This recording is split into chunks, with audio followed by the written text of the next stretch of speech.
Antetokounmpo, Drummond's on him. Step back three for the tie. Got it! Got it! There was a time when no one in the East had a chance, except one.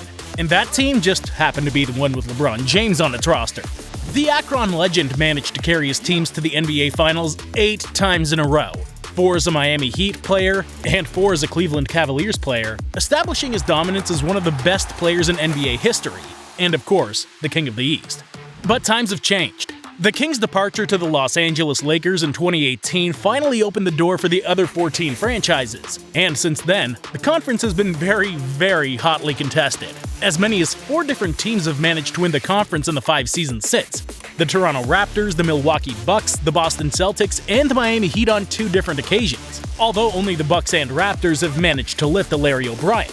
However, the average talent of the Western teams has increased so much after the past few months that the Eastern Conference has once again been relegated to the sidelines. Most of the teams that are going to take the top spots in the draft lottery are expected to come from in the East, and there are only 2 teams that actually offer a real championship bid. The Milwaukee Bucks are the first of them. The Wisconsin franchise has accomplished what the entire league thought was impossible, taking Lillard from the Portland Trail Blazers. Even more so when the point guard asked to be traded to the Miami Heat. But it was Milwaukee's offer that convinced Joe Cronin to trade his superstar. That way, the Bucks have managed to pair Lillard with Antetokounmpo, a fact that would serve to keep the Greek Freak happy during the next phase of his career.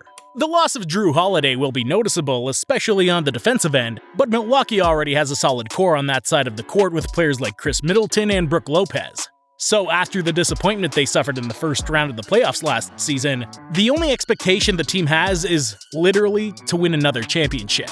The only other team in the East that seems to be on their level are the Boston Celtics, a roster that's changed a lot since the end of last season as their GM Brad Stevens has made a lot of moves during the offseason. The reinforcements of Drew Holiday and Kristaps Porzingis have formed a starting 5 that can achieve any goal. In fact, it may be the best starting 5 the franchise has been able to build since the Big Four won a ring in 2008. But the truth is that these trades have come at the cost of significantly weakening the bench. Players like Peyton Pritchard or Luke Cornett, who last year didn't have too many minutes, will be the pillars of a rotation that's lost many important ones. But still, the team's defensive potential is downright scary, even with the loss of players with the grind and hearts of Marcus Smart, Grant Williams, or Robert Williams. It'll probably be the Cleveland Cavaliers who will lead the next tier of teams in the conference, a young project that continues in a fantastic upward progression. Donovan Mitchell is the face of the team, being without any doubt one of the best shooting guards in the league and scorers in general. But he's accompanied by a core of young players with potential, such as Darius Garland or Evan Mobley, as well as players with proven success in the league such as Jarrett Allen or Max Struss. After the disappointing loss they suffered in the first round of the last playoffs against the New York Knicks, the team's hungry for revenge, and the experience gained will help their players to take the step to reach the next level. A team with the pressure of getting results, but with the peace of mind of knowing that their players will continue to progress even if they don't win the ultimate prize. Another team that's part of this tier of almost contenders is the Philadelphia 76ers, a franchise whose GM Daryl Morey has had a very hectic summer, but nevertheless has not made too many changes in a team that's kept the pieces that allowed them to reach Game 7 of the second round of the playoffs. Still, the unknown situation of Harden, who's asked for a trade to the Clippers, makes it impossible to determine what the near future of the franchise is. The team has made some quality signings such as Kelly Oubre or Patrick Beverley, but the depth seems insufficient if Harden is ultimately absent. Unless, of course, Morey manages to make a move in the market at least before the deadline. The mere presence of Joel Embiid, who's one of the most unstoppable players during the regular season, should allow Philadelphia to get a good seeding at the end of the season.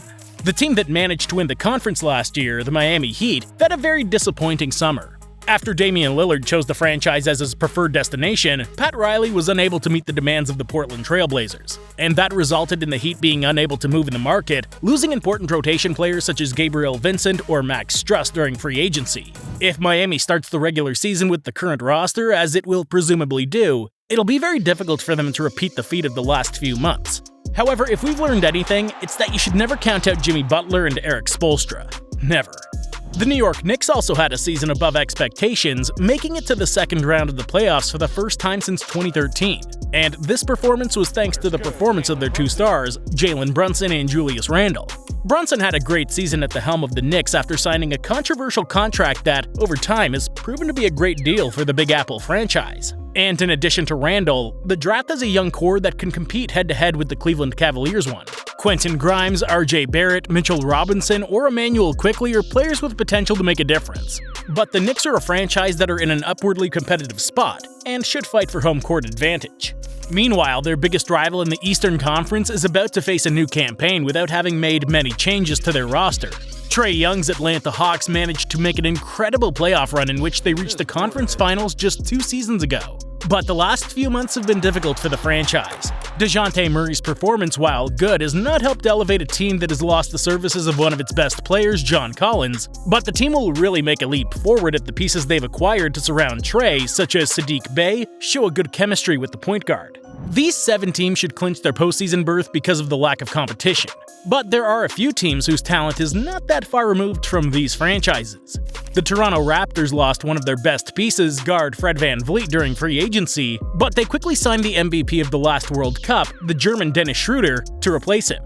Darko Rajakovic has arrived in Canada to fill the spot left by Nick Nurse, and his offensive mindset may bring a breath of fresh air to Toronto. The team has young pieces of proven quality and versatility such as Scotty Barnes or OG Anunoby, and of course the presence of the team's star Cameroonian Pascal Siakam. But if Toronto has a bad season, it could be the turning point to begin a rebuilding project.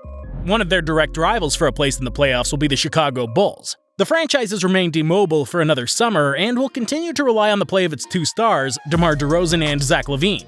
A roster that looks strong but lacks a lot of depth, in part because of Lonzo Ball's injury. The return of Alex Caruso will be important for the team on both sides, but Chicago will have a tough time to achieve a postseason berth. The Pacers, however, can be more optimistic. The team has found the player to build their future around thanks to Tyrese Halliburton's tremendous season. But it's true that the team doesn't have much more mature talent to compete as of today. Miles Turner's proven his worth as both an offensive and defensive weapon, and the signing of Bruce Brown will be very important to add some wins. But the power forward position looks a bit deserted unless Obi Toppin has a breakout season. Benedict Mathurin will be one of the pieces that'll have to have a big season for the team to contend for the playoffs. Or perhaps this may finally be the Orlando Magic's year. The Florida franchise has 2 playoff wins in the last 11 years, and they seem to be in the midst of an endless rebuild. But it looks like this time their front office decisions may be good enough to contend for the playoffs. Paolo Banchero will be in charge of leading a project that counts on good young pieces such as the Wagner brothers, Cole Anthony, or the healthy version of Fultz, who's proven to be able to make the difference.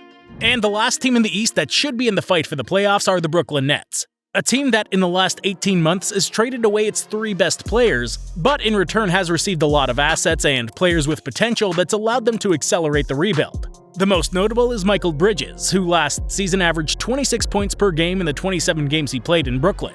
But other players such as Cameron Johnson and Nick Claxton have also shown their potential. In addition, the current situation of the team will offer Ben Simmons an environment without any pressure to try and find that version he was once able to offer. But the truth is that, of this tier of teams that should fight for the playoffs, none would be able to reach them in the Western Conference. But it's also true that the 3 worst teams in the league are in the East, which could inflate records a bit at the end of the season. The Charlotte Hornets, Washington Wizards, and Detroit Pistons will play this new NBA season without any expectations, and with the only mission to find some valuable pieces that can accelerate the rebuilding project. The East has become a bit of a land of opportunity, a conference weakened by free agency and off-season trades, which allows to create stories like the Miami Heat, who still did not pose a real obstacle against the very superior Denver Nuggets. Giannis was called to take the baton from LeBron James and establish a dynasty with the Milwaukee Bucks, but his efforts have been in vain. And now the Boston Celtics have put together a team that's very difficult to stop, while the rest of the teams in the conference find themselves further and further away from the favorites. An oligopoly that should end with the triumph of one of these 2 teams as the conference's representative in the NBA Finals. Yes, it should. Because if we've learned anything over the past few seasons, it's that predictions are meant to be broken.